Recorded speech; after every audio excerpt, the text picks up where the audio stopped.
Max Gawn right to go this week? Yeah, Max is right to play. Max and Neville Jetta both train well. Obviously some doubts throughout the week, but yeah, all clear and ready to go, which is great for the footy club. Nathan Jones looks like he's pushing pretty hard. Another week, or is he a chance? Yeah, we just need to be really cautious with these quad tendons.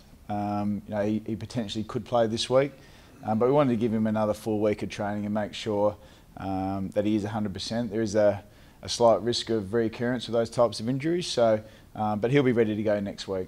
How hard was it to hold him back? I'm sure he would have been getting in your ear saying I'm ready to go. Yeah, he's a tough customer to hold back, Nath.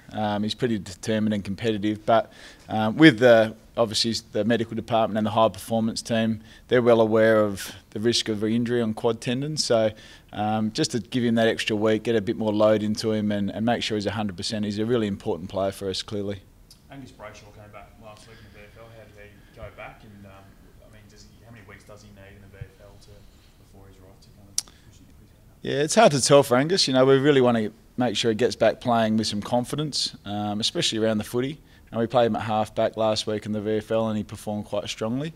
But ultimately Angus will tell us when he's ready to go, when his form's ready, when he's got enough conditioning in him, when he's really competing at a fierceness around the footy. So when we see all those three things coming together, that's when we know Angus will be ready for selection. But I certainly don't want to put weeks on it, that's for sure. Do you think he's a genuine chance to play this year at AFL level? Oh, absolutely. We've still got plenty to go in this season. There's still 5 games to go before the end of the minor round, and that's really what we're focused on. That's a lot of footy. 5 rounds is a lot of footy, and there's plenty to play for still. Those head knocks knocked his confidence about a bit in terms of around the contest and things like this? I think it's very natural for that to be the case. When you've had some concussions and multiple concussions, you've got to build your confidence back up, and that comes through your training, your playing, your ability to handle that football environment. And he's well on his way, and we're really confident that he'll be fine in the coming weeks. North have obviously had some struggles this year. Are they a different proposition in Hobart? They've played some really good footy in Hobart. I think they're at 75% winning down in Hobart, so it's a ground that they know well. They've actually played some strong footy throughout the year. I think they've played a lot of close games, so we know that there's some challenges there. We played at Hobart last year and understand the difficulties of the ground. It is a unique ground to play at, so we'll get down there Friday and have a look around and make sure we're well prepared for some of those things in Hobart. I think I know the answer to this question, but the hoodoo hasn't been brought up this week?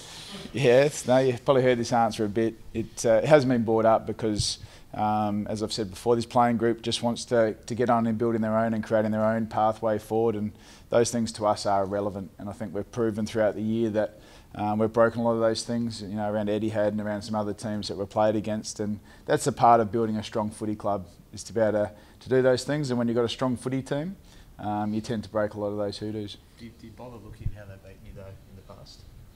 Oh, I think we're pretty clear. They're a very tough, contested team as well. They play a really unique style, and they've been doing that for a number of years now.